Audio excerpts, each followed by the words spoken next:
Welcome to the exhibition.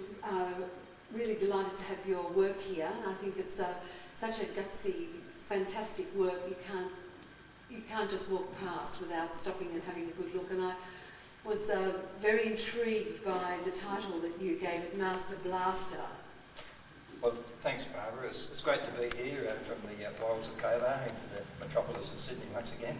And of course, Pro Hart's a very explosive type of artist, and in the past he's used his cannons and slingshots to blast paint at their work.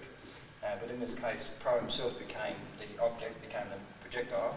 And in this scene here is when he was working on his emission-free engine, and something sparked, something happened, and next minute, as in this part of the painting shows, Pro became not so much involved in the work, but thrown out of the work.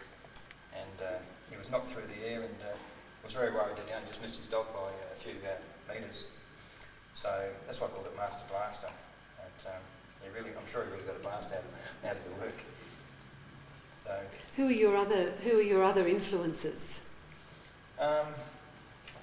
Well, I probably had an interesting development through my art from young days when I was about 3 years old. Dad used to do drawings on the walls by my bed and also on the bricks, and we did a few combined works as well.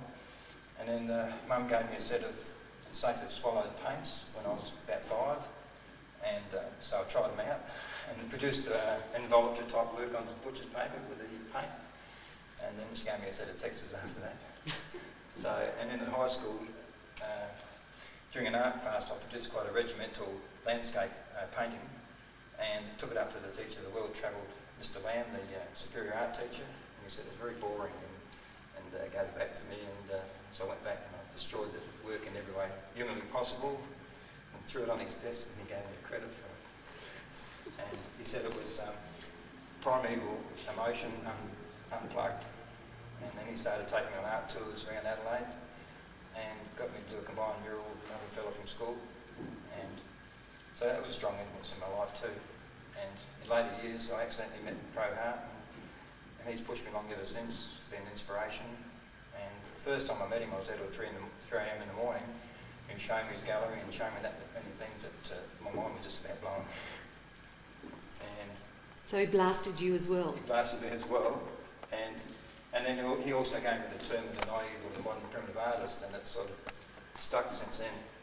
And when he said I was naive, I sort of misunderstood it at first, but I knew he was talking about the artwork. So it's great to be here, and hope to be able to get here again next year. Well, thank you, and I hope that we'll be able to see a solo show down in Sydney sometime in the near future. Yeah, thanks very much. It's been a great trip. Thank you. Okay, thank you. Thanks, Vic.